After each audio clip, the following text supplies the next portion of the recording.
people talk about we lacked passion, as you guys have said.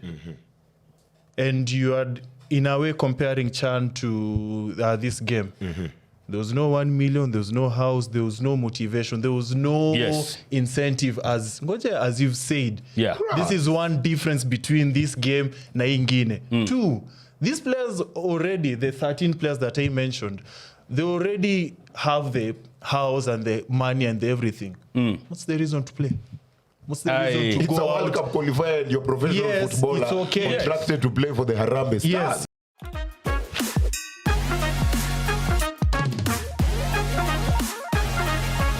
Welcome back to another episode of the Wildcard. The jabroni who ran away from last week's cooking is back. Yes. What do you have to say for yourself, you loser? I don't see no jabroni here, so I don't know who you're talking about. Who's the jabroni? Anyway, I am Brian Waudo, joined by... Oh, Nyaash, the jabroni slayer, representing millions and millions of Arsenal fans. Hey, man, you're a broadcaster. There should be no dead space when you're on air. I understand. I thought Venant was to go for it. Venant was to go for it. And an excited Venant. FPL is back. Wagwan. All right. And before we get to the gist of the episode, as usual, question of the week, type up the answer in the YouTube comment sections for a chance at a shout out on next week's episode. And this week, considering the Premier League is back, it is Manchester Derby week. The question of the week is, who is the Manchester Derby all-time top scorer? A killer bad. Aye. It's unfortunate he never won the Ballon d'Or, but no kidding. He was lethal in front of God. Yeah, Aguero was a bad man, no lie. Focus. There's no way it's a City player. Yeah, really? There's no way. So type up the answer in the YouTube comment section for a chance at a shout out in next week's episode. Of course, we are in the international break, and of course, Kenya had to do what we do best in terms of bottling when the games that really matter. Guys, let's just be real. From the high of having 1-0 wins in the Chan tournament to losing to Gambia like that, 3-0 down in the first half. Yakuba Minte versus Abu Domar. Performance reviews. Yeah, yes. I just think the Gambians were just showing off. It's not like they're qualifying for the World Cup anyway. True that. So I don't know why they're putting on that kind of show. Yes. Trying to embarrass us in our own backyard. Like a young Kuba Mintes. You can't Man City alimkasirisha unini. I don't understand. Like that dude was moving crazy. Yeah. Then again, you are so porous at the back as well. I don't understand because these guys have not played together. Si Shenje, alikuwa muvka Shenzi. Okay, maybe I should not say that. But he was not good. Yeah, man. These people have families. Yeah, I should not say that. They are playing for the country. I understand. No. Actually, I'm not saying. See, at Umemtusi, by the way. But the way we cook the Odegaards and the Nini, we should also cook our players exactly like that. the same way. Throw them out. Exactly. That guy in midfield was dead. Kina Odada, a bit embarrassing. Kwanza huyo. Yeah. He's not featured for Dundee United since January. Yet he walked straight into the team. Which I don't understand, really. Like, why does such a guy make a starting 11? Yeah. Like, straight away, when you have guys like Manzoor, who was fantastic in Chan. Then again, goes back to the coach. He was doubting these guys. I don't understand. I feel like, you see, like when you're used to dating Kenyajis and then you get like a buddy, and you're trying to impress them like over the top, you're doing over the top things. I feel like that's what he was doing with their foreign-based players. Why they walk straight away into the starting 11? Yet there's this crop of guys you have been with for the last almost 5 weeks doing beats with them. And then again, it goes to say SG Chan feels like you're level lower than international. Level lower na unaweka wadada mwenye hajacheza sijui miezi ngapi? True that. I mean, he should have more confidence in the local base players. And then again, even the one who scored the goal. There was a man who started the match who was not in Chan and scored 0 goals. Yes. One guy came on 8 minutes, 10 minutes in, efficiency, bruv. So a lot of question mark goes back to the coach, in my opinion. So you want to tell me there's nothing good that you guys saw from that game? Because I want to talk to the fans and tell them what happened and why you guys are feeling the way you guys are feeling. Because clearly, based on the reaction, I think it's because, for example, we are not going to the World Cup next year. True that. But in terms of the stakes were lower. This is not like a tournament we are hosting like the Chan where we want our players to at least get the semi or get the final. So how the hell do you get us from that high of performing so well with your local-based players in the Chan 2024 tournament, and then as much as the expectations are still lower, you do that with the players who are coming from the Austrias and the Swedens and the whatnot? That is the issue, the drop down in the level. What would be nice about losing 3-1? Okay, so Basi. I'll explain. You're looking for something nice to tell us. No, because you guys, okay, I assume you guys echo how the fans feel for most part of the country, right? You guys are disappointed by the results. Totally. Yes. And you guys feel like... Wait, are you not? Do you know what's funny? The Chan... Venant, we were sat here last season, yes, saying how we don't think we can make it out of our Chan group. Yes. We topped the group with 10 points, man. Yes. We topped the group unbeaten. With 2-time champions in there. Yes. Yeah. We expected Morocco to do us dirty. We did that to them. Okay. So getting from that high to coming to Gambia, the stakes aren't even as high as the Chan tournament. Yeah. And that is what we did.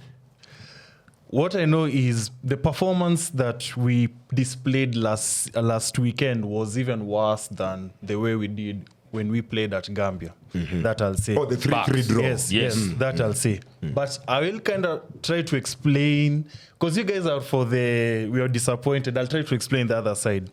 Which side? See his side, because you guys sound the coach's side? Yeah, because you guys sound like you've had enough. It's like you guys, it's like you want him to go something. Oh, Did you hear what he said after the game? Yes. The fact that, don't you think it will also get to the players when you come out and say, if I played the Omijas and the others, we concede 5, 6, 10 goals? Okay. Yeah. Ni ukweli. No, but it's the truth. It's not. It's the truth. It's So not. the two centre backs that kept clean sheets in the 1-0 wins against Morocco, DRC, against Angola, where they tried to fight back and get. Do you want to tell me those two players couldn't play against Gambia? Those two players, if they play, we concede 7. They could. Yes. They could. But anyway, so here's the thing that you guys don't know and you're about to find out. The Jonathan McKinstry, yes, our former yes. Gor Mahia coach, was in the country a week prior to. That's fine. We know that. So it starts, and he also admitted of going to the Kasarani pitch, kuiangalia, because he personally loves the stadium. So it speaks to the level of preparation that the coach had. Yeah. So that's 1 week prior to the game. He's already here with his coaching staff. They're already doing all these things. Yeah. Number 2, the coach admitted, don't be fooled by Gambia and how small it is. They have over 200 talents or players playing internationally. So this guy has plenty of options compared to our 1, 2, 3, 4, 5 that we can choose to play for our country. So in terms of quality, they had quality. Sawa. Forget about you was on the bench, you quantity. No, they had quality players. So they were better prepared. They had quality players, and they were better prepared. Yeah, they were better prepared. How? I've already given you one example. Because the coach was here a week before. A week prior to. This coach has been working with the team for 4 weeks. Me, I'm talking on behalf of McKinstry. Yeah, and I'm seeing examples of preparations. And what he said. Number 2, where I agree with you guys is, yes, we made mistakes. We made mistakes. Those 3 goals, especially the first 2. The funny thing is, in the second half, we played better when he switched up that midfield. Yes. And brought on the local boys. Yes. And we made so many mistakes. Now, if you're one of those people who want to blame the coach, cool. But I put that on the players. So if you're disappointed by what you saw last weekend, of course, partly goes to the coach. But for me, I look at the players. Okay. And then people talk about we lacked passion, as you guys have said.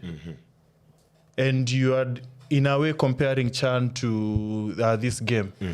There was no 1 million, there was no house, there was no motivation, there was no incentive, as you've said. Yeah. This is one difference between this game na ingine. 2, these players already, the 13 players that I mentioned, they already have the house and the money and the everything.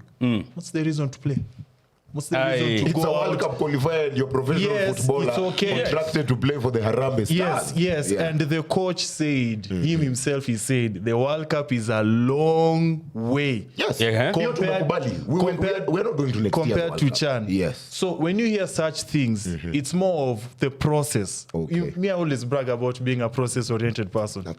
Napenda kitu umesema. Because early next year, of course, late this year and early next year, the AFCON 2025 is taking place in Morocco.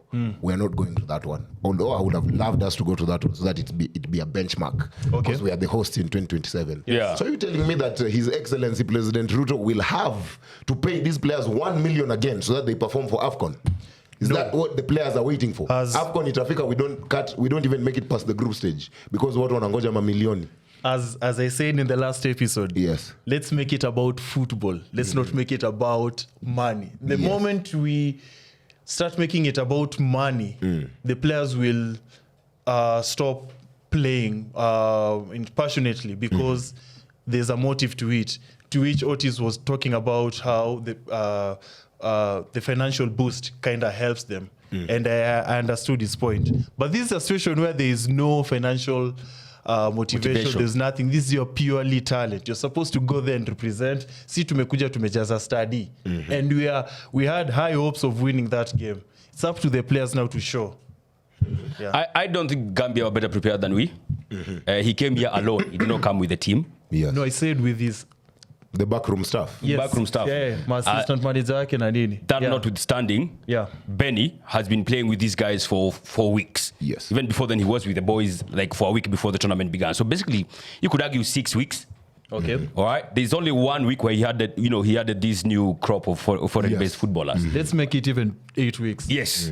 So he's been training for 8 weeks. Yes. And he has seen the local guys. He has seen the way he can tweak it. Maybe few international players when you add them there. Yes. But when you look at the starting 11, there was so many of international-based footballers. Yes. And very few from Chan. So why?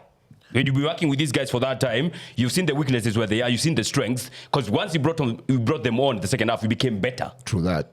So maybe he didn't have enough balls to start them in the first half or even in the starting 11 for the guys who were in the Chan tournament. And they were good. Not all of them were brilliant. Yes. There were a few crop that were really, really good. So in my opinion, I mean, this is something you always do in retrospect. Oh, you could have done this. But I think moving forward, you should do something different. But McKinstry as well, he's a fucking spy. And he's a very good one for that matter. Yeah. I mean, he came here a week earlier. Who does that? And I talk about that much about what's going on. But even us, 2 days before the DRC game, we went to the training session. Exactly, 2 days, not 7 days. Not because he was steamer. You remember? He's only kumbili. Umande mameka siku saba. Dedicated to the grind. Oh yeah, that's too much. Either that or he misses Nairobi. And also another thing, Kenyans. Former Gor Mahia coach, right? Yes. So he knows, even he said it, he knows our players personally. He mentioned Ogam, he mentioned Alpha, he mentioned Alpha's style of play. So it's like going to an exam, Namwa Kenya. Like you already know the answers. You already just have to just tabulate the formula and just show how you got your answer. So it was like that. Yeah. So he said, once again, Jonathan McKinstry, going to the game, he knew, I know these players, I know how they play. But even when Alpha came on, that's when his team stopped controlling the game. Yeah. In the second half, when he brought on the local players, that's when his team lost control of the match. And he talked about adapting, because like he was specific on even how he passes the ball. Like that's how he knows our players. I don't disagree. That's the coach. It's either they cut us some slack in the second half. Because already they have 3 goals. I don't think McKinsey tells the boys like in the dressing, oi, outshatanika about tatu, achana wabana. Second half, just cut them slack, take your foot off the pedal. I don't think so. It's either they cut us some slack, which I don't think so, or we came on with the second half of the subs and they made us really, really good in the midfield and we controlled it. Okay, now later today we do take on Seychelles. Of course, at the time of this recording, the episode is premiering right now at 1 o'clock. Later on today, we take on Seychelles. Another start pad. We'll definitely give them 3 or 4 because I don't think that's a game to benchmark where we are. Absolutely.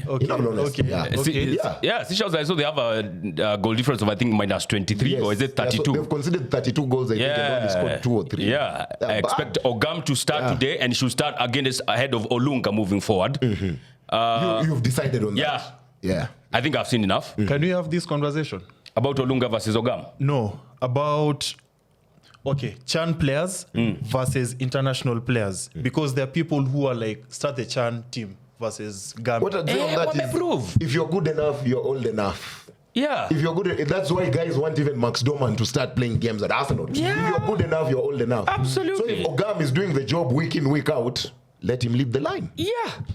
But international players, they do add, they bring the exposure, the experience, they do. Exposure is to win trophies. I agree. You know, I agree totally 100%. Ogambe is in Gardem, Austria. He's not in. He's no longer in Tusker. No. He's no longer. Ayuko Qatar as well. Ni Qatar man in Saudi Arabia. Yes. It is in Conference League. He's in Austria, in Europe. They cannot lace Ogam's boot Manchester United. Ako Conference League. Let's not bring What the hell, man? No. Let's not bring Manchester United. You're triggering people. You're triggering people. That one is going home. Your point is Africa nyumbani. Yes. They cannot lace Ogam's boots. He's in the Conference League with Wolfsburg SC. Yeah. So if you're talking about experience, that's exactly why moving forward, Ogam should be starting ahead of Olunga. He plays in a tougher league. Absolutely. He's getting the European football. Absolutely. Na wako top 4 huko. Hii timu nyingine wako wapi? Saudi Arabia. Saudi Arabia ama ni Qatar. And this is not slander on Olunga, by the way. It's just facts. Because Everyone has preference. As a fan, you have the preference. You prefer Ogam leading the line. Because some people when you say that, unachukia Olunga na engineer amefanya ABCD. Oi. What? Anacheza na Mafala. Watu waliamu ku apologize to Jua Kali Joyo staff. Unakumbuka Jua Kali akisema Olunga anacheza na Mafala. Hata ukamwambia waliamu ku apologize on Friday. Yes. Yeah, I'm not saying Olunga anacheza ni Fala hata yeye. I'm not saying No. Same yeye ni Fala. No. I'm just saying like if you're looking for experience and exposure on a higher level, Ogam will be having that and then some over the captain. Ogam has come on in the I think he scored is it the 83rd minute. Alicheza dakika 15 hivi max ukiongeza at the time. Yes. He has a goal. Olunga played 90 plus. What did he show? Okay. Thank you. So, Final stamp on local based football. Gor Mahia Simba this week. Our quality premier By the way, season game. by the way, please respect the Wildcard sasa, by the way. Respect the good company production team. Unakuja hapa kila wiki kuambia hapa mambo ya Gor na mmepigwa juzi na Ulinzi hizi preseason. By the way, please. who loses to Ulinzi? Who? See, our players were representing. So what do you expect? Simba na tunaenda Simba pia Tanzania. itawakanyaga. Yeah. Simba pia itawakanyaga. No, But You know it. Yeah. he knows. Wait, mlicheza na Costa Rangers. Kulienda aje? Wait, forget about Posta Rangers. Those are the sasa teams that we beat sasa in forget. local games. This is a pre-season game for Gor Mahia. Was that Ulinzi is not a being pre-season played match? in Pale, Tanzania. Simba na tuna perform now, tunacheza nao vizuri. And I'm super excited compared to the local teams that we play with during pre-season. And then the likes of... But those are the ones you will face a lot this season because you're not going outside. But by playing the Simbas, Udaskia, the quality of the team that is, we're prepping ourselves for you guys because you guys are also buying quality players. Last season, you also played in the CAF Champions League qualifiers against higher levels. What did that do for your season? What did that do for your season? See, that's last season. This season, as you said, this season, no, I'm serious. This season, we have a new coach and new sets of players, so it's different from last season. The coach said they're not ready for the league. Yeah. Who? The coach. Okay, depends what he means by that. So tell us. What I know, I don't know. What would you think? Is When Akonor says you're not ready for the league, what do you think he means as your coach? maybe ni study tu ndo nangoja imalize hizi Nani yo? tournament and then we check them and we play. But what I know is so long as the players can tie their laces na wafunge na nyingi wanacheza vizuri. Yeah. I think this Tanzania is an opportunity for just them to go and see how football is outside the country because okay, as Gor Mahia fans, once you're used to we are the best, I'm what the players are used to, we're the best. You kind of want a new challenge. Yeah. So with the Simba, hata kama ni 6-0 or 5-0 or 4-0 or 1-0. Enjoy it while it lasts because after that, Murang'a Seal, Kenya Police. Routine. You understand? Routine. Shabana. Hao ndio mtakuwa mnacheza na wao. If not that, mngemaliza ligi ama mshinde cup, mpige Nairobi United, mwende Confederations Jesus Cup. Christ. Or something. But yeah, it is what But it it's is. good, of course, club football will be coming back, I believe, from September 22nd. When the KPL is slated to start. Oh, 22nd, not 15th? I think so. Okay. I think so. All right. Let's just not rush in terms of clubs. Let's just not rush this thing because you have a habit of season imeanza, some clubs are not prepared. Just like your coach said. Okay. Absolutely.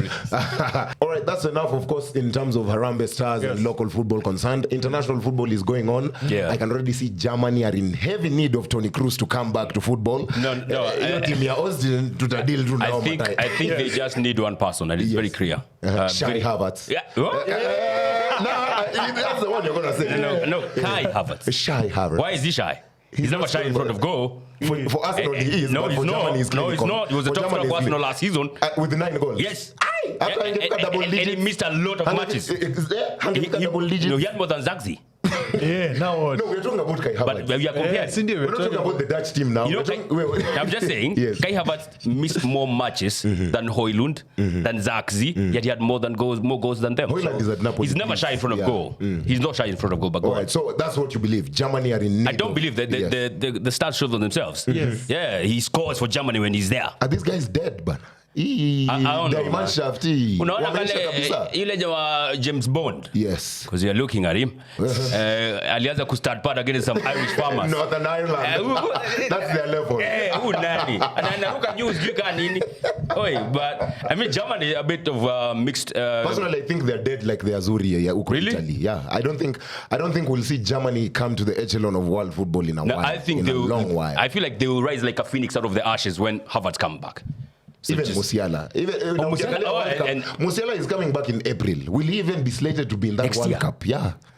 After his injury in the Club World Cup. Hey, Buddha, you I know saw Goretzka at CAM. I was surprised, man. yeah, that can't work. That can't work. I don't know, man. And they don't fire coaches like that. True that. So, I mean, the qualifiers have just started for the World Cup. Yes. I'll be surprised if they miss out.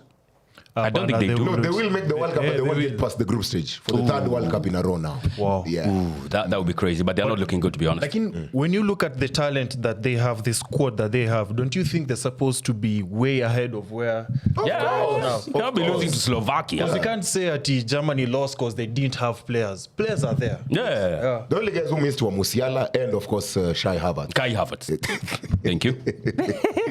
But then you were saying like he needs to get guys who are not big stars. You recall like when you said after I think they got beat by yes, yes, Slovakia. yes. Yeah. Like the guys who are big, maybe they can't play for the badge or for the country. Full And, Fulkrug to lead the Yeah. line. I saw Voldemar at Newcastle already started. Voldemar, but they was yeah. leading. So those big guys, it's like, Pigani, I want your German spirit. Yes. Maybe the other guys who are not selected, maybe they should come in and play for them. It's giving me vibes of what is happening in Kenya, man. All right. And England fans, I know Venant, you support England internationally. You like their game. Brazil. I said Team Ronaldo till he reaches 1,000 goals. So you're a Portugal fan. Yeah. Okay. Looking at the World Cup next year, France, of course, are definitely favorites. Spain are in there as well. I think the World Cup is going back to Europe. Yes. You could argue now these two teams are favorites on paper. But kwa grao, ndo tutajua vitu ni different. Portugal and, of course, England. Their favorites on paper. England do have the team. On paper, they do have the team. You'd argue even that left wing spot now could be Anthony Gordon's or Eze's now because 9 and a right. Yeah. Looking at this team, I've always said, of course, in the Euros we saw, of course, small bro Kobe Mainoo had a stellar performance for England throughout the tournament. But I've always kind of felt like for this team to be successful, it should be Bellingham and Rice as the two holders, and then you have either Cole Palmer or Foden as the 10. Yeah. That's why I feel Bellingham could be the key for them. It could be key. I mean, Cole Palmer as well. I feel like Cole Palmer, if he plays as an attacking midfielder, in my opinion, like, I would like to see him try it there, than on the wings. Then again, on the wings, of course, Bukayo Saka is holding it down. But then, I don't know, man. Like, these guys, they may have the best quality of footballers, but they don't do shit, man. Will Tuchel's job be on the line if they don't perform in the World Cup next season? Considering 2018, they got to the semi-final, lost to Croatia. Yeah. Euro 2020 lost to Italy in the final. Yeah. World Cup, they come again and then they lose to France in the quarterfinal. I remember the Chouameni screamer. And then these recent Euros, they lose out to Spain in the final. Yeah. So there is something. It's just something to get them over the line. Yeah. Tuchel. All those ballers are at their peak. They are no youngins. You can't say like it's Max Doman who's 15 or Jiri Ngumoha who is also 17. Yeah. It's man who've been playing for a minute. Yeah. So and they are very experienced even though they are young. They're not like old, but they are young and very much experienced. Like Cole Palmer, like Bukayo Saka, Jude Bellingham. Those guys are very much experienced. They have a lot of game time in them. So I mean they have to do well. I mean the bare minimum has to be like getting to the final or something. Or maybe even winning it. Yeah, because winning it now. Now that's punching above their weight. Nah, they can try. Why the fuck no? They have a good defense yao ndio sijui ni nani. I think going into the could be Gehi Stones or Gehi Maguire. Because Gehi is a starter in Yeah, Gehi starts for sure. Starts. So it's Gehi Maguire or Gehi Stones. Maguire. Yeah, that's where the problem begins. But I feel like overall they have a good squad. They should go far. And I'm talking maybe a minimum semis and go fucking win it then. Walishinda 1966. The Shomps are job, bana. The Shomps are job. But then again, they are like you mentioned, there are teams like Spain. Yes. Spain are bowling like crazy. So there's Portugal as well. It's kidogo tough. But a deeper question to ask is, do we believe in the manager Tuchel under England? Do you believe he can, him as a manager? Forget about the squad. Forget about the Bellinghams, the Fordens. Yes. Him as a manager. Do you believe, in him? His style of football wins you cup competitions. Absolutely. And international football is the best time to play that kind of football that he was playing at Chelsea. Exactly. The Champions League. Yeah. But at the end of the day, I'm looking at it from a perspective where if in that World Cup they don't make at least the semis, now the questions will come and start saying Eddie Howe should have been given the job. A job for a big national team like England should not go to a foreigner and whatnot. But I believe his style of football can win England something. I totally agree. If you look at what they did what he did at Chelsea, he came on that season. Nobody was expecting them to get to the fucking final, leave alone winning it. They got to the final all the way and they fucking won it. Also against when he was, I think, at PSG. Is he the one who got them to the final? Yeah, 2020 lost to Bayern. Yeah, he was also the coach there. So is in a car tournament which is what, like you said, the World Cup is all about. Yeah, he can have a chance. Okay. Yeah. You guys are mentioning about World Cup, Caribbeans, and you've mentioned several teams, but you're missing out on Brazil. Considering the performance, that amazing goal by the Chelsea player Estevao. So it shows like the next generation of the Brazilians are going to be entertaining to watch. And you don't think they're going to bring something to it, considering Nania Mendoko Pia, the Real Madrid coach. Ancelotti. I don't know. I don't think so, man. First of all, in their group of qualifiers, what was G number? Is it 4 or 5? Below G, Paraguay have completed the trial for the World Cup. I mean, they have qualified. Colombia has. Argentina has. Why are we not saying Brazil? 2025 with all the talent they have up front. Rafinha, you have Vini, you have Rodrigo, you have Cunha, you have Charles. Okay, to Cunha jua kunanga. My guy, what did they just say? It's Man United. I'm not hating on it, but I've not hated on Chelsea. He's already injured. I've not hated on Chelsea. No man nasema hakuna because he's injured. But that attacking talent. Even defensively as well. Kina Gabriel, Kina Marquinhos. You know, guys who are top tier talent. I don't know why they are not in that conversation of qualifying, which makes me think like the World Cup itself, I don't fancy them, man. I'm looking at Argentina as I'm looking at France, as I'm looking at Spain. To Argentina. I'm not looking. Oh, really? To Argentina. I'm not looking at Brazil. I don't know why Brazil is not in that conversation. Hopefully, conversation Yanko. The GOAT is in that conversation. What? 942 goals. No, he's reaching. Will he finish the story with the World Cup? Clean. No, World Cup. 1,000 at Africa. 1,000 at Africa. But with the team right now, especially with that midfield, if you have Vitinha, João Neves, and Bruno Fernandes, that's a midfield that can win you a major tournament. Portugal in Africa, 1,000%. You have Kufika wapi? See, World Cup and... Of course, World Cup for Africa. What are their chances? Considering the Frances and the Spains are also there. I can't... Okay, I wish I'd answer that, but I can't right now because the World Cup squad is not yet out. We have to... But you know the people will be there. Mimi kama sasa niko confident France wanaongeza star ya 3. You guys, najua Merino ataua watu huko. Like, you know the people will be there. Yes. For Portugal, what's the issue? Because on the back line, I can see, what's his name? Ruben Diaz. He's not getting any younger. But then you have Nuno Mendes and Guerreiro who are flying wing backs. In attack, Leao is always the one who's questioned because Bernardo Silva and João Felix do the job for the country. I think it's a matter of, can Portugal play this World Cup tournament without Ronaldo? If the answer is yes, then Portugal are in that conversation of teams that can win the World Cup. If the answer is no, then we know the second problem. Yep. Yeah, but anyway, maybe they can. But there's no Armenia, bro. There's no Luxembourg. No, there's no Lithuania there, bro. Bro, it's business. It's a goddamn World Cup. But of course, they have ongeza the slot, so maybe you might have some, I don't want to say weaker teams, but it's still going to be a tough one. Kenya, say a slot for Kenya. Kenya's what? One day Kenya will be in that slot. In 20 years time. It will be patriotic right now. I'm very patriotic. That's why I'm realistic. 20 years time. I'm a patriotic person who's very realistic. I'm not delusional. I'm only delusional about Arsenal. Damn right. Yeah. All right. And speaking of Arsenal, love that you mentioned club football is back this weekend. Headlining fixture, of course, the Manchester Derby. Going into this fixture, I am very confident. I've said it on multiple occasions. Every time the season starts, the only game I'm afraid of is Liverpool. Because now I'm to spunk. Okay. I'm to spunk. But the Derby, whether Pep is high flying, whether they're on form, or whether we're on form, whether they're not on form, or we're not on form, I always go into the Derby confident. And looking at this Derby, I'm looking at Pep specifically. I'm confident of a win. But going into this game, he's lost to Tottenham, he's lost to Brighton. 2 defeats in a row. Yeah. Coming up the Derby, he could possibly lose that.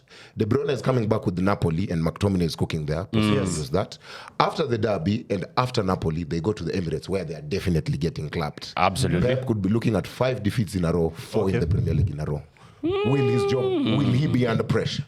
Wait, this game is happening where? Derby is Etihad. But it never matters. Oh, it doesn't matter. Derby you can win anyway. I was looking at the logos na zote ziko na meli. Nijua mvua inakuwa Manchester ama ni nini? Kunakuwa na floods.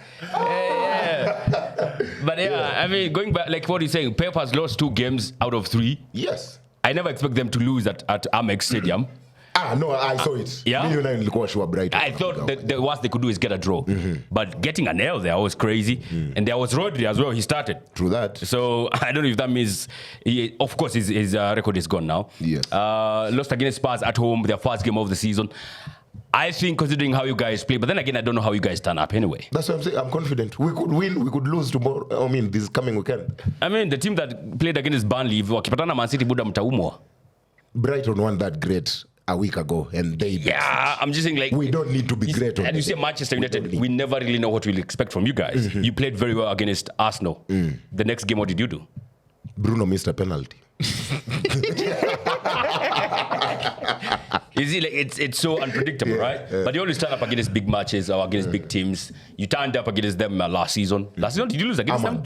Draw at home, then win away. You beat them. So, there's a chance there. And just a question of, is Sesko going to start for me? That's the only thing I'm worried about. I want Sesko to start. I think finally he does. I feel like the Mateus Cunha injury might come as a blessing in disguise. Because maybe now we might start seeing Bruno playing up front alongside Mbeumo. Yes. Yeah. And of course, if that's the case, I don't expect to see Zagzi starting. Nah. But I will not be surprised if I see that. I'm just putting it out there. But then again, the midfield also. So Bruno plays there. Then the midfield is Casemiro and Kobe. I don't think he'll start Kobe. I think it'll be Ugarte. Yeah? I think he'll go Kase Ugarte for the physicality of the game. I'm just, I don't know. So if Kobe Mino has been good enough only to get minutes against Grimsby, that shows you why the manager puts him on his team. Did he start against Burnley? No. Yeah, so Ugarte, Casemiro in the midfield. Yes. So maybe trying to hit them on the counter. Yeah. Well, it's going to be an interesting match. Two teams that have absolutely at least sisi tunajua tutaboa watu kama game ya Anfield juzi. Yeah. Na huko kudraw. I mean, it's okay. It's okay. People, I understand. These are not teams that are contending for the league. They are just there. Wamefika hapo. Hawako? Wow. In my books, they are not there. Okay. So I understand. When games involving such average teams, Otis anajua, games involving these teams are not contending for the league. Very open matches. Do you watch Manchester United versus Burnley? Very open match. 5 goals. So I will not be surprised if I see like 2-2 here. But he also goes 5 against Leeds. That was also an open match. From one team. I have a question. What is it about Manchester United that makes you so, other than you being a fan, that makes you so confident that you guys are going to get a win there? Because I think if we turn up with that Arsenal performance and also what we did against Burnley, because I'm looking at our games, easy ifs, they have to be turned into sure things on Derby Day. Against Arsenal, possible win. We didn't take our chances. Against Fulham, the first 15 minutes, Cunha could have possibly had a hat-trick or a brace. We don't take our chances. Against Burnley, game could have ended 5-2. I don't understand why we took it to a last-minute penalty to win the game. So all these 3 games have shown me we can play good football this season. We just have to bury our chances. We have the highest XG and most chances created so far. Chelsea are just second behind us in the Opta stats. Looking at City, first game against Wolves. If Matthias Cunha was still a Wolves player on game week 1, City do not win that game comfortably. City do not win that game comfortably. I think they still win the game though. They still win the game. City do not win that game comfortably. English, linguistic. No. He's trying to make it look as if they're going to win last minute. No, they won 4-0. They won 4-0. When I say they won't win comfortably, possibly they win 4-2. You get what I'm saying? Because the defense looked shaky. Against Spurs, 2-0. Proven. The defense was very shaky. Yeah. Against Brighton, proven. The defense was very shaky. Yeah. So come on, Sesko, get off the mark this weekend on Derby Day. Simple and plain. Simple and plain. Nothing about Man City's game this season strike fear into my eyes. It's true. Yeah. It's true. Nothing. Yeah. Man City are winning and winning comfortably this weekend. I don't think so. I promise you that. Really? We start with the missing factor that you guys are failing to talk about, and that is Haaland. Haaland already has a goal, and Haaland is one of the Premier League's top players. Yes. Against a weak Manchester United defense. Last season, he was there as well. Forget about last season. I'm talking about this season, because the last City's last season, it's different even from this season. They're not stronger. Yes, it's not different. Yes, and it's different. It's different. They're weaker. Different, bro. Yes, exactly. Just let me cook. And even despite it being a weaker team, to be exact, a weaker midfield, I still have them as favorites to beat you guys. They have a proper number 9.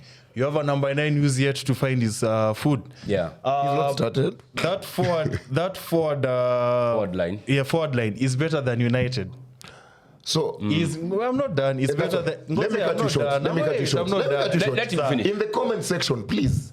Haaland, Savinho, and Doku are better than Bruno, Mbeumo, and Cunha. Cunha is that is injured. what Venant is trying to say. Cunha is injured. That is what Cunha is injured. Zaxi. Yes. That is what you're trying to say. Yes.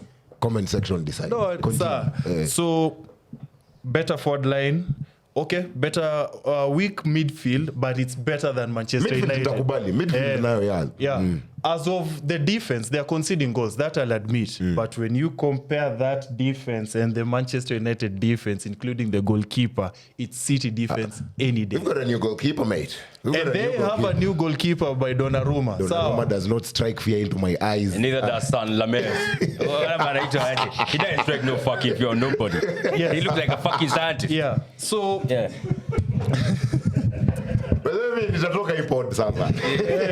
So the back line, it's better. The back line itself, as we've just proven, it's better than Man United's. And then there's the issue of the coach. Forget about the status in a drip master. Forget about that. I'm looking at the coaching, which is now him the way he coaches Man United and him the way he coaches Man City. The Man United players haven't clearly understood his style of play.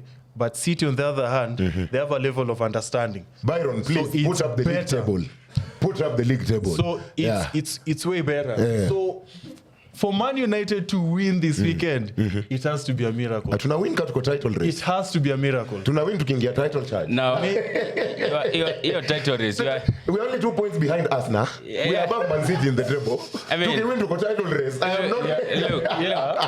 If you put it like that, so Sunderland. If the Premier League is it's 3 games. I don't care. Yeah, if it's 3 my games. opinion. Come on, they should have 5 matches. It's okay. Yeah, I mean, it's an opinion. It's just like an asshole. Everyone has one. Yes. But I mean, I don't think Man City are superiorly, extremely going better into this than. derby, there's no outright favorite. I don't honestly. Yeah, I don't feel so. I'm not convinced by the attack yet. KDB is out, and I don't know if you could say Haaland is not getting as much service, but I know he has 4 goals already. I think he's the top scorer in the Premier League right now. Yeah, but of course, 2 goals against Wolves. And then 1 against Brighton. It's actually 3 goals. 3 goals only, yeah. He has 3 goals. Spurs were blank. Yeah, I think he's the top scorer nonetheless. But then again, it's Wolves. Yes. He was there last season. In the last season, he even had KDB.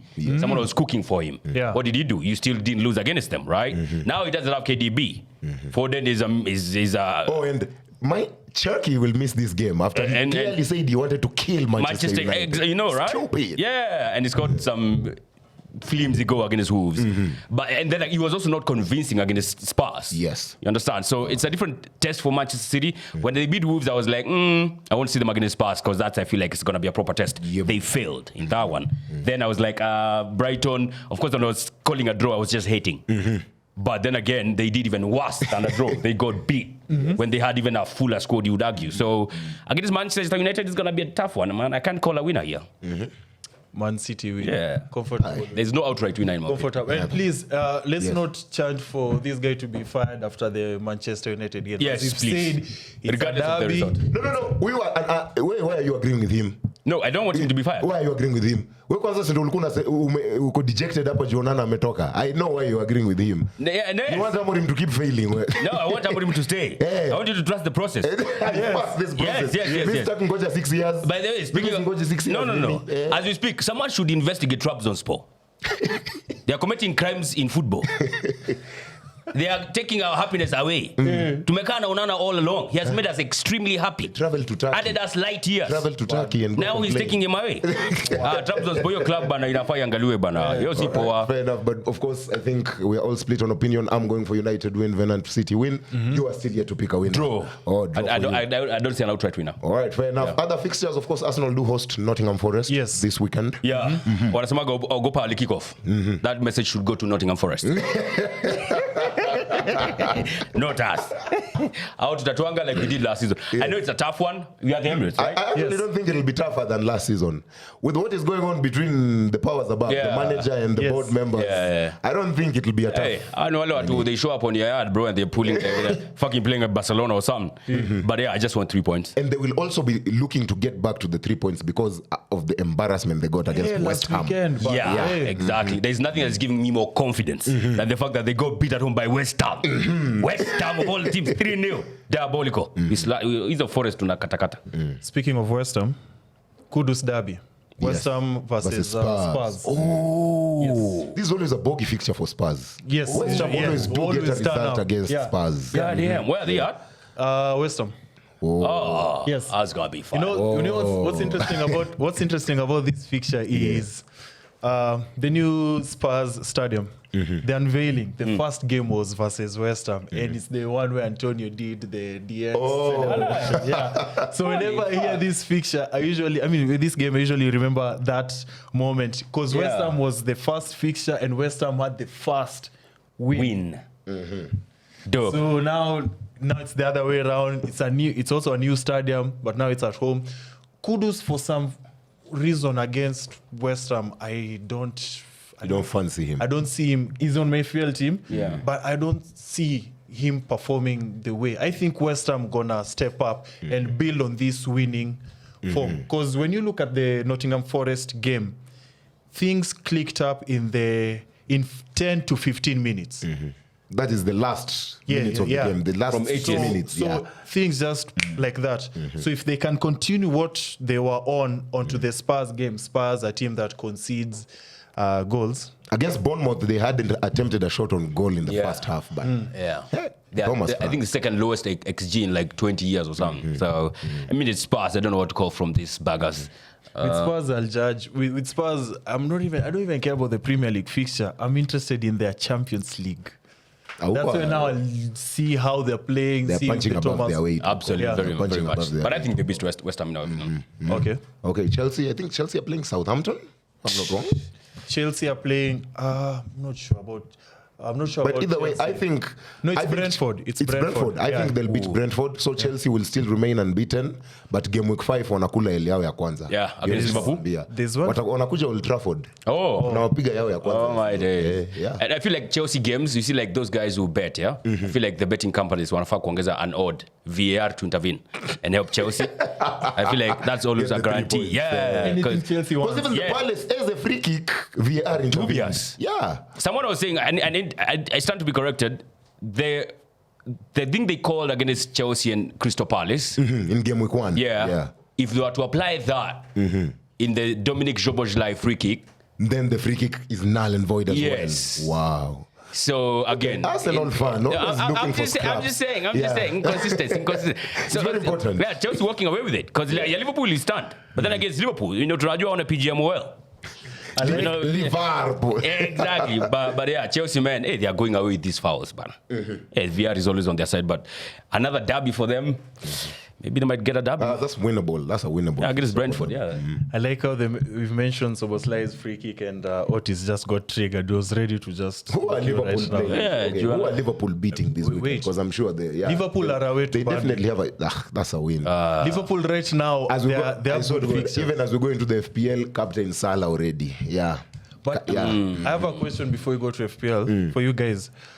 How do you guys feel about this VAR, PGML refereeing incident? Because it was high or too much the previous game week. Yeah, match week. And I think the Fulham fixture, they went ahead and admitted that one Joshua of those King goes, that it was they were wrong. Yeah. But something needs to be done because the stakes at which the mistakes are costing players careers, managers their jobs, and even titles to some point. Yeah, because you guys will start coming up with those excuses once we're in May. Okay, let me say that scenario. Before we start with because it normally starts with the Newcastle fixture.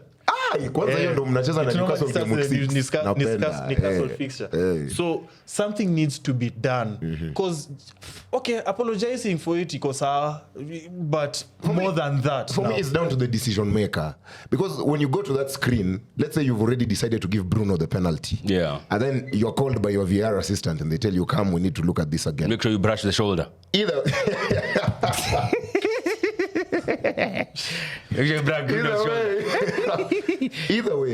way, if you are the referee on the pitch, your decision should be final. Yeah. You can be advised, yes, but your decision should be final. Not the guys who are in a VR room somewhere else. Yeah. And also, I think the speed at which it is shown. I don't like the slow-mo thing. If I see it as a ref, it's in real time. The only time that should be slowed down is if I'm asking, has he stepped on the foot? Has he really pulled the shot? Or contact. But play it in real time. Replay the video in real time. Yeah. Not slow it down. Those are my issues. Yeah, I mean, some people are walking away with it, to be honest. Like the Joshua King goal. Yes. Should have stood all day, every day. Apparently, even the referee is not supposed to intervene like that. The way he intervened. It's like he was hunting something, or which hunting against Fulham. And it's weird, but the Fulham, Kayo Bauka, one of their goal of the month contenders. They in their own website. That Joshua King goal, it is in the goal of the month contenders. Don't lie. It's a goal. Yeah, but it got chopped off. But like much, I don't understand. We've been talking about this VR thing since I think 22-23 season. When Tulibio against Brentford, there were all those many cases against Arsenal. We are saying, okay, ongeza hiyo na beba ligi. Yeah. It's the same shit. It just 23-24 we are talking about VAR. 24-25 talking about VAR. Here we are again talking about VAR. Against Manchester United, the tagging of the shot. Where did it start? Did it start in the box or outside? But I understand if you continue tagging into the box, then that's the offside. Was a fucking wrist, bro. Mkono ilianza kuaje nilikola. I can see it affecting La Liga a lot. Mbappe has been offside so many times. Yeah. Mbappe should be on 7 goals right now. Which game was that? Was it against Vallecano? Yeah. The first one. No. The recent one. The game with they ruled out 3 goals. Yeah. Mbappe could have been on 7 goals so far. Yeah. The Burnley one was honestly dubious as fuck. They drew that line. No, it's not even the line. There's a system now. Semi-autonomous offsides, whatever. Walionyesha mkono ya mse Burnley ni alikuwa offside. The arm is not a goal scoring part of the ball. So how's that offside, man? So even the new system, they're still doing stupid mistakes. There's a conspiracy theory that it's here to help Liverpool win the thing again. No. That is. I'm just saying that it's here to help the gamblers manipulate results. VR. Really? Yeah. Considering it's the most watched league in the world. So here's the logic behind it. Even you've mentioned how it's a certain offside by an arm. Offside, yeah. And yet there are certain situations where a player is ahead by half a body and it's counted as a goal. Right? There have been situations where a player is ahead by a certain amount and it's considered a goal. And then there are situations like the Mbappe. I remember there was one Mbappe incident where and they would post Instagram as offside. So people are saying now there are people who are manipulating VAR now to give such results that favor the gamblers or the match fixer. Now VAR has been integrated into betting sites. Unasikia VAR to intervene at this time. Yes, because it's technology. It's technology. Oh, I was kidding when I was talking about VAR for betting. It's there already? Yeah. Like, it's a conspiracy. I'm just Okay. Yeah. Right. I'm not saying that it's new kweli. So, what was I saying? Oh yeah, used to manipulate results. So like the Mbappe, now somebody can say, rule that off, we're gonna pay you X amount.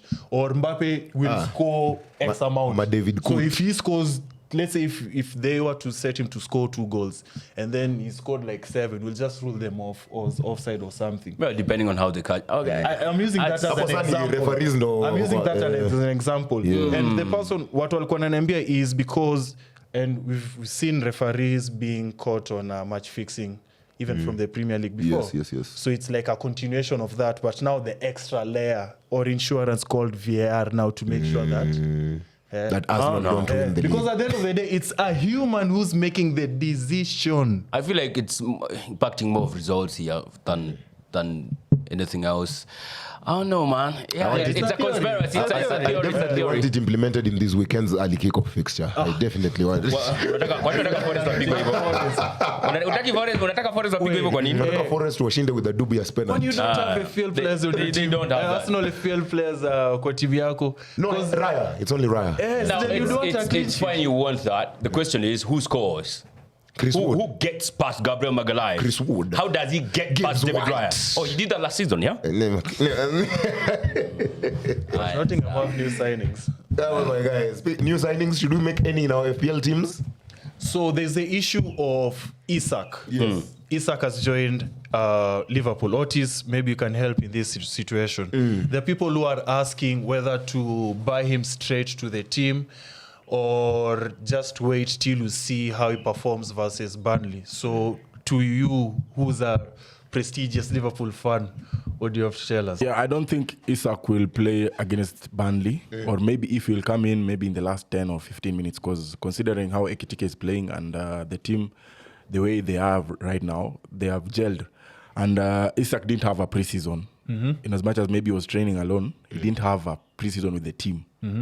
So I don't think he will be slotted in the team immediately. So maybe after 2-3 games, then we'll see. And who gets dropped? From When he comes into when he comes in. Because that's the big question, because we don't know yet. how the setup will come. Yeah. Because remember, even there's Soboslai. He's Yes. also playing well, and there's Wits. So we don't know who's going to be dropped in the midfield and on the strike as well. That's a so good problem to have, though. Yeah. That's on slot. Yeah. Surprise us. If- Maybe he might go with the 2 forwards. Ekitike arushwe kwa wing, Gakpo akule bench. Gakpo is also firing. Maybe he can Yes, he decide. has form. If you do a 4-4-2. Yeah, he can. You don't know. That's what we are waiting to see. It would have been better if he had come in the preseason. Yeah. We would have seen the glimpse of how we are going to play. Let's say we maintain, or you guys maintain the 4-3-3. Who gets dropped? For now. Yeah. In midfield or striker? No, see, No, Isak, front line. Isak Yeah, front is line, coming yeah. to that number 9 Isak takes position. the 9, so Ekitike Yeah. hits bench. I think, no, Isak will be from the bench. Yeah. On the bench. Yeah. You still What? insist. He'll eventually be a starter. Right Isak- now, if he comes, No. or maybe When he's Yeah, fully once integrated, everything yeah? is set, yeah. yeah. When he's fully integrated, who gets dropped? I think they'll just swap, like for like with the Ekitike. But who will be more of a starter? So Ekitike drops to the bench. Who will start Prem and Champions League games? Isak. Isak. So Ekitike is- bench. Yeah. Yes. Wow. And you've spent 80... Okay. 79 million pounds to be on the bench, bro. So, Yeah, but we've spent 75, but we've also spent one, yeah. 125. You know, guys were arguing the spending that Liverpool have done. Yes, they've spent a lot, but they've spent it wisely. Yes. Yeah. Yeah, they have. I mean, we have 116 who has contributed to nothing yet. That's wise enough. Yeah. So now that FPL is back, Liverpool have good fixtures Yeah, bro. from game week 4 to around game week 7. Shit. So this is a good time to double up on Liverpool assets. Yeah. I've seen Salah is owned by more than half of the managers worldwide. So Salah is in one of your teams. So that's why I was asking the question of Isak, because you guys want to know if you want to double up on Salah and Isak or Ekitike. Utakuwa na pesa ya defense kweli? I'd rather you, because you already have Salah, I'd rather you double up on the defense or get someone like Kakes and Van Dijk. Yeah, so that for the next 3 weeks utakuwa fit in terms of points. That is as far as Liverpool is concerned. And that is the reason you're the worst FPL manager in town. Why? Liverpool will not be keeping these clean sheets when you attacking returns. Van Dijk na Kakes. Even for me, once he is fully integrated, I would rather have Isak than Salah. Yeah, I've not seen enough from Salah. Ni sawa. You guys are talking about attack. Me, I'm talking about, in terms of the forwards. Me, I'm talking about the defense right now. Because forwards, we've already answered the question. We wait and see. Yes. Sawa. For But Isak, midfield, when it comes to Liverpool, I've talked about Salah. Now I'm talking about the defense now. You take the Kakes because of the attacking returns, and then you take somebody like... attacking returns? Yeah, for someone who was from the left. Yeah, for someone who already has Kakes in the 3 games, if you have him, drop him. Yes. Kakes? Yeah. Yes. Against Burnley. 3 games. No. Okay, you put him What attacking returns? Even against Bournemouth, which was a 6-goal thriller. What attacking return? You know, you asked me the same thing about Manchester United and Burnley, and a week later you are wrong. Do you want us to do this I again? always say Bruno Fernandes. You want us to do this Bruno. FPL na venga watu Bruno. It's okay. Kakes is getting you points versus Burnley. So Salah and Van Dijk. That's my point. Specifically for the this next 3 fixture. games the Liverpool ni Burnley. And then I think the next one is Sunderland. I've forgotten the other one, but I know in terms of their form and their fixtures, Liverpool are right now one of the best options. Number 2 ni Crystal Palace. Yeah, Mateta over there if you're looking for a forward, but defense, Munoz, Yes. over there. Ismail Assar, Yeah, we'll get you. For the people who have Watkins. Yes, What is he doing in their they squad? still have Watkins. I'd insist on still keeping him because the fixtures are good. Don't sell him yet. No. Yet being the keyword coming up. And then when you now look at now the game week 4 fixtures, Arsenal, as you've said, with Nottingham Forest. Yeah. Who to pick for Arsenal? Yeah. Damn. Va mask na unyamazi. Yes. Ed Rice, maybe because of the set pieces. Yeah. Bournemouth have Brighton. Oh, wait. Eze. Yeah. Eze 7.5 Yeah, I'm thinking maybe million. Eze. Okay. Eze Rice or Gyökeres, one of those. Yeah. Uzuri, they're cheap or cheaper to get compared to Salah. Yeah. Now, Bournemouth and Brighton this weekend. I have Semenyo over there. 7 million is cheap. Yes. You can afford him. And also, if you're looking for a forward, Evan Nilsson, once again, cheap, 7 million. Yeah. Crystal Palace and Sunderland, as I've said. Munoz, Mateta over there. And then we have Newcastle and Wolves. Well, Gordon is suspended, so Elanga is over there. good shout. I have him, but he's also been doing fuck all. Elanga, maybe she will get something against Wolves. And then there's the Shah, the number 5. Fabian Shah. Yeah. I don't know if it will be too soon to start the new signing for Newcastle. Voltemade. Yes. I think he will. Voltemade. Yeah. And considering Gordon is suspended. Wissa is over there too. Oh, yeah. Oh, goddamn. So then have Wissa, Voltemade, and Elanga. And then once Gordon is back, now rotate. Yeah. Okay. Yeah, so that's pretty much what I feel. Yeah. Trivia time. We're ready. We're ready. Come down. Thank you very much. Last week I won, by the way. Oh, you did? Yeah. You always win and I'm not there. Trivia master alikuwa hapa na alishindwa. Kabla uboy ajui bot. I couldn't answer the question that I'd said. Okay, question 1. Name the only player to have scored a hat-trick in the Premier League Manchester derby. For fuck's sake. Kun Aguero. No. I'm going to go Van Nistelrooy. No. Travis. No. Wayne Rooney. Erling Haaland 2022-2023 season. Mtu alivunjwa mguu na Roy Keane. Makende. Oh, shit. Tena akina Sean Gota ndio unataka sasa turudi. Question 2. In April 2018, City could have won the title against United with a win, but United came back from 2-0 down to win 3-2. Who scored twice for United?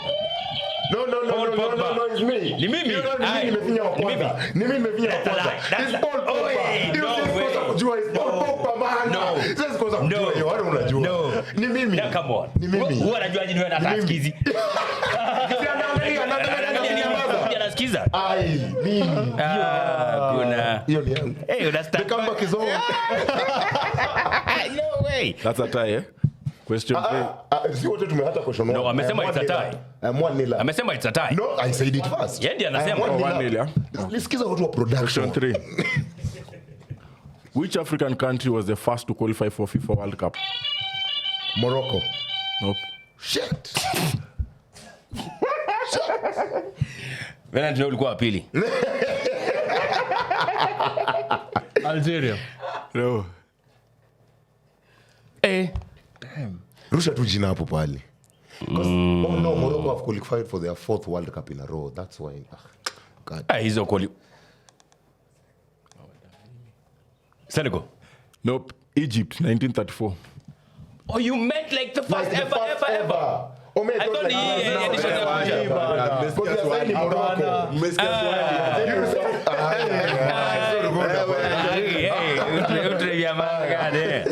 Yes. Question 4. Which continent does not have to go through qualifiers for the World Cup? Australia. No. Shit.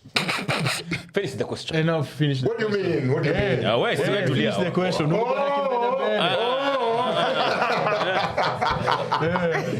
Tulia. I am still eligible. Finish the question. Okay, which continent does not have to go through qualifiers for the World Cup? Na msijaribu kufail hii swali basi. Antarctica. What do you mean? No. What do you mean? Do you have footballers in Antarctica? Do you have footballers in Antarctica? Russia. No. That is a country, continent. bwana. You guys are dumb. It's the host nation. Well, pia host nation na kote. Well, trivia master. Bwana style.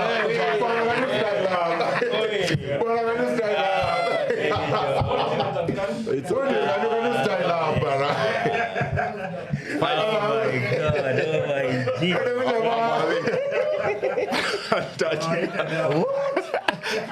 Two more questions. Do you have a story? Antarctica. That's why I said Australia, because Australia is no country continent. That's why I guess. Holy fuck, bro. Question 5. Ecography 1-1. 1-0. Itavuuliza swali lingine juu hiyo umehaula hapo. Who was the coach that guided Senegal to their first ever World Cup? Brian. This one is tough, and I know Aliou Cisse. No. 2-2. Fuck. Yeah. Finish the question. Yeah, amemaliza swali. Alishama. You press the button. No, you press the button. I only press. I only press. Maliza swali. No. I did not. You press the buzzer. Finish the question. You press the buzzer as well. You press the buzzer. First manager. No. You press the buzzer as well. That guided Senegal to their first ever World Cup. Utaipata ishaenda. Think back to when they beat France. Kuna time wapiga France World Cup. Kitamba, bro. That coach is hiyo jina ya huyo coach, because I was a player in midfield that time. I know the players, but the coach. Yeah. Bruno Metsu. Clearly I've won trivia today. Back with the defeat. Toka hapa nisaidie YouTube kwanza shout. Swali ya mwisho. Aje they were 5 questions. Amefaka pia continent. Amefaka pia continent. Pia VR fuck up. Pia VR fuck up. Pia VR fuck up. Pia VR fuck up. No. Yes, he has fucked up a question. VR fuck up. Yes, even VR he has fuck up a question. No. A continent. No. A continent. Bwana, the camera has a little space left, please. Hakuna swali nataka kuuliza. Haya, mtaulizana after episode. Mtaulizana after episode. Uliza swali. This win I am taking it to the bank. Hii win.